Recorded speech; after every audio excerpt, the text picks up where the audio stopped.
Como é que foi a minha carreira em geral? Vamos desde a faculdade. Eu me formei na UFMG, mas até nisso foi diferente. Por quê? Porque eu fiz uma prova, a minha vida inteira meus pais me cobraram que eu tinha que estudar na UFMG. A vida inteira. Eu fui criado pra ser alguém de alto nível, tá? Eu fui criado pra isso. Então, realmente, Pra ser alguém 5.0. mas eu falo assim, de conhecimento.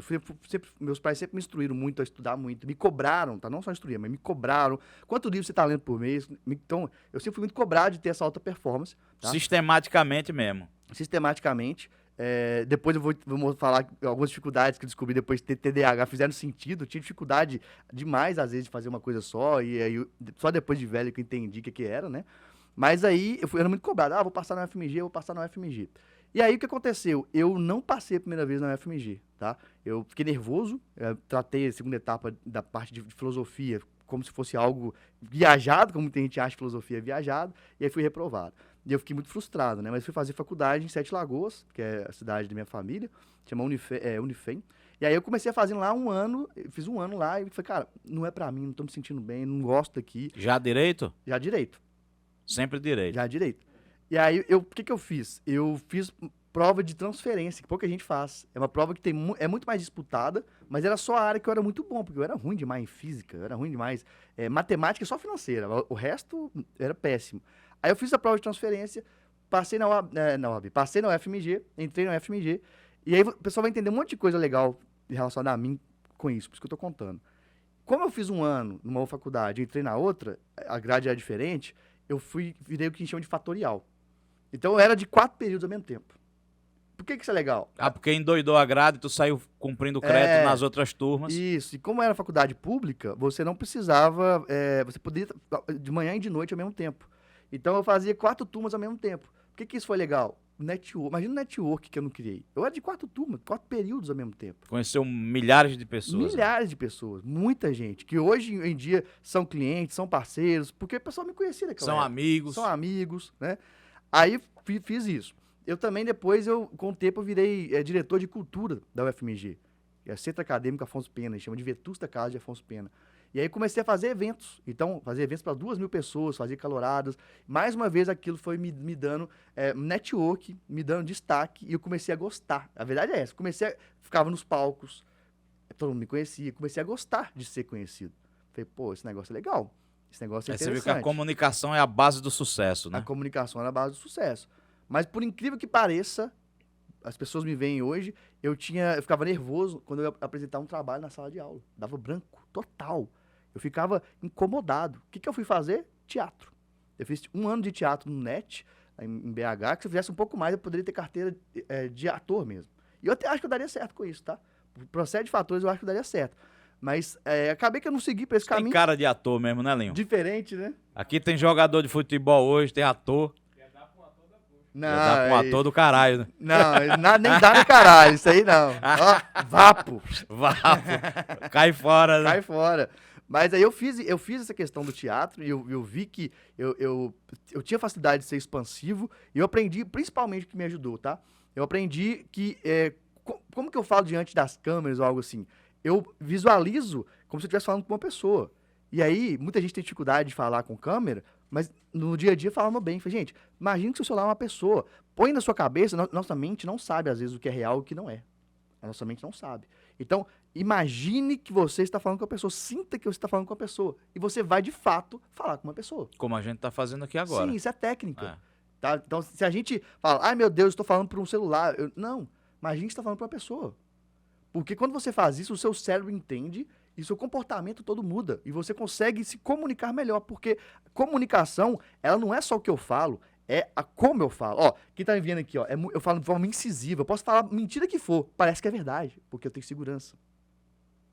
E as pessoas precisam entender isso. Como você pode falar uma verdade absoluta e se você não tiver segurança, vai parecer que você está mentindo. Sim. Né? Se sim, você não tiver sim, essa segurança, não souber falar lá com o público, com a câmera. Sim. Né? E aí eu fui percebendo que comunicação é um grande ponto de sucesso para tudo. Porque comunicação é comunicação de valor, ou seja, por que o cliente contrata eu, não outro. Comunicação ajuda a não ter ruído no meio do caminho, ajuda as pessoas a se alinharem com relação às expectativas que cada um quer ter, né, perante o outro.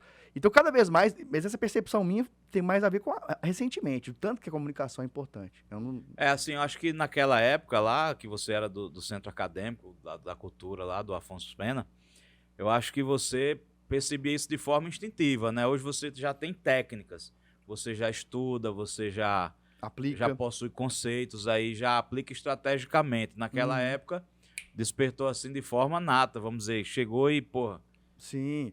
vai acontecendo, né? Porque eu acho que é assim a coisa. Você primeiro vem instintivamente, né? E você vê que é aquilo mesmo, procura, Uhum. busca uma ferramenta, uma técnica, né? Busca uma informação Sim. sobre o tema, né? E aí você vai avançando cada vez Vai mais, né? avançando, vai subindo de nível. Vai.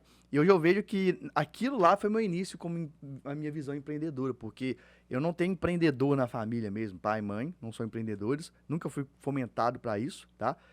Eu fui fomentado para ser juiz e provavelmente eu já seria há muito tempo se eu já tivesse focado nisso, tá? Porque realmente quando eu estudo, eu sou muito focado, quando eu quero fazer algo. Mas eu não queria isso, eu não queria ser juiz, eu nunca gostei disso, nunca achei que isso para mim era um valor. Também não, cara. Desde a faculdade eu sempre quis ser advogado.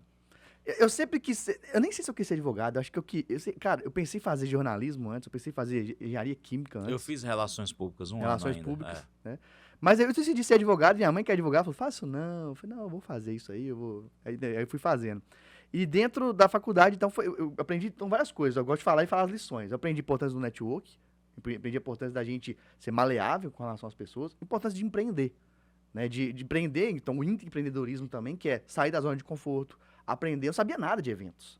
Tem até um rapaz lá, chama Pedrinho, ele sabia muito mais, né? Eu colava nele, ele ia fazendo e eu ia atrás, ia aprendendo, tá, mas não sabia nada. Mas se eu tivesse uma insegurança, ai meu Deus, eu não sei, eu ia ficar sem saber. Então eu tentava fazer. Tá, de tudo isso, teve a faculdade. Na faculdade, eu fui muito voltado para o direito público. Eu fui muito voltado para trabalhar com licitação, tá? Nunca pensava em startup, não gostava de empresarial, inclusive faltava nas aulas, porque eu morava em uma república a um quarteirão da faculdade. E aí o que acontece quando você mora perto? A gente chega atrasado, ou não vai, né? E aí eu ia pra aula, então, já naquela época totalmente informal, ia de abadá, ia de chinelo, não tava nem aí pra isso, né?